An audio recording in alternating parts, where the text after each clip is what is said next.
Close your eyes, spread your wings like a bird, and fly across the ocean to a land far, far away, a land of lights and music and dancing, a land filled with joyous people, beautiful art, and amazing sights. One of these sights is the Eiffel Tower. Can you guess where we're at?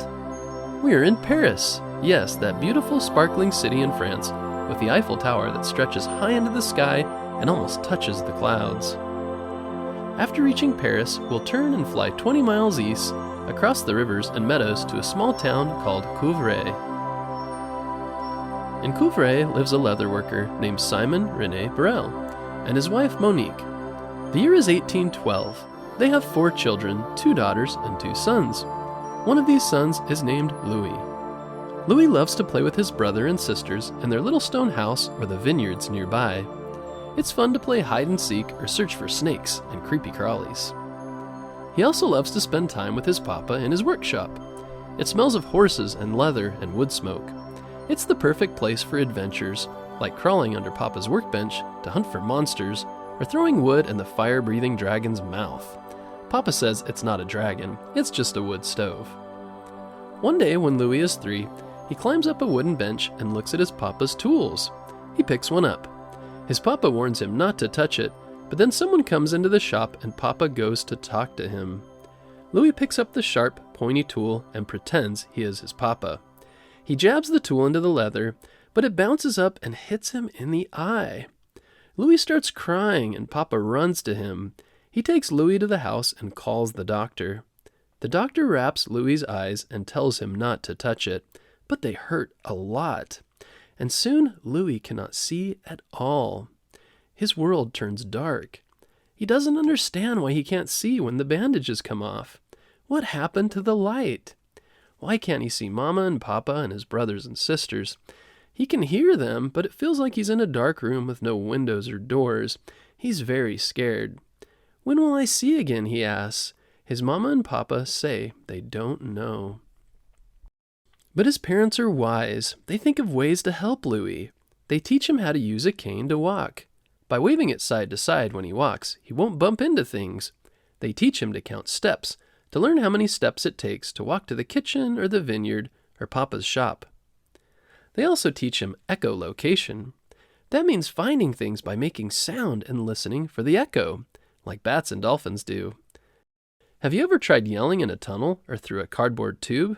They sound different, right?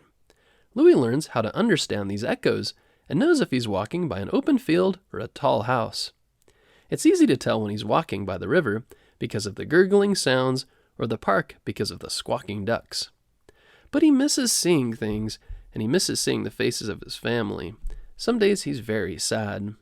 But he decides to make a game of it. He listens very hard to the sounds around him. Swish, swish, the sound of fabric dragging on the cobblestone road. That's a woman with her long skirts going to the market. Clippity clop, every morning at dawn. That's someone delivering cheese and milk with their horse and wagon. Ding ding, ding ding, that's the best sound of all. That's Louis's friend on his new bike coming to take him for a ride. Louis's sisters help too. They make letters out of leather strips or straw tied together. His papa pounds nails into boards in the shape of letters. They teach him the letters of the alphabet by feel. At night, Louis plays dominoes with his mama. He feels and counts the little dots on the tiles and is very good at this game. The dot game will eventually change Louis's life.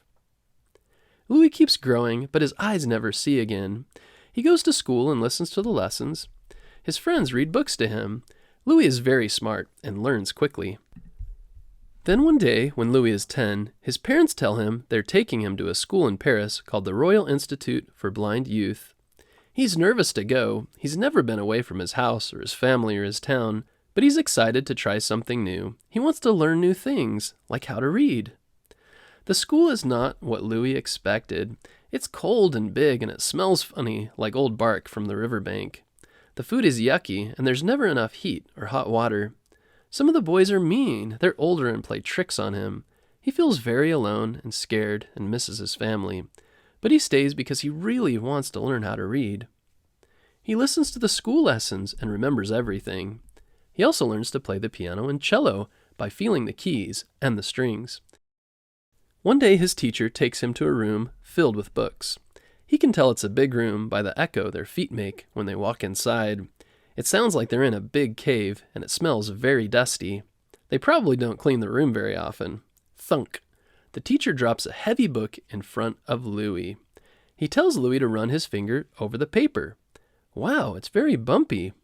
He tells Louis those bumps make letters, and those letters make words. He teaches Louis how to read the bumps with his fingers. The bump language was invented by Captain Charles Barbier for soldiers on the battlefield. They can read these bumpy messages at night by feel without using a light. But this bump language is very long. Several sentences can take up a whole page. Louis wonders, can he make a new language with these bumps? One that's easier and shorter and doesn't take up so many pages. His teacher builds him a wooden frame that holds paper. The frame has a sliding metal bar attached to it that slides up and down the frame. The bar has openings in it, so Louis can punch holes through it into the paper in neat rows. He uses a tool called an awl. Interestingly, the same tool that hit Louis in his eye. He slides the metal bar down the frame and punches rows of dots into the paper with the tool. He makes a dot message. He can finally write and read without seeing. He practices for years with this frame and the awl until he is 15. Then one day he tells his teacher, "Read something to me." The teacher pulls a book from the shelf and starts reading aloud. Louis punches the paper in his frame with the awl. "I'll read it back to you," he says, and he reads every word perfectly while sliding his fingers over the bumps he punched on the page. He's created a new language from 6 dots. So how does this work? Well, imagine you have a domino. The number 6 on a domino tile is represented by 3 rows of dots.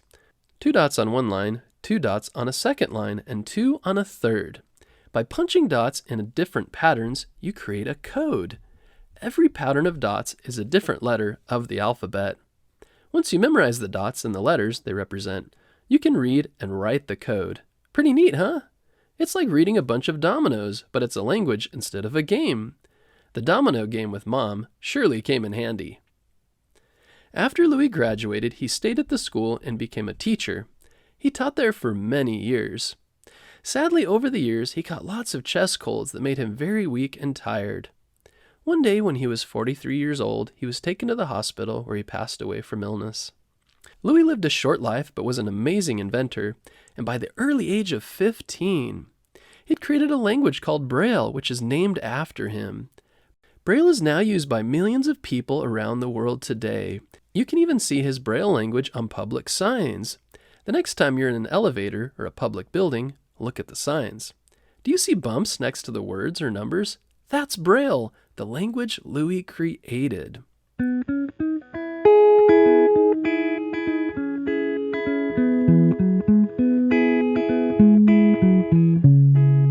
What do you think of Louis and his invention? Would you like to learn Braille and teach it to your friends? Look it up online. You could swap secret messages back and forth by writing lines or dots on paper.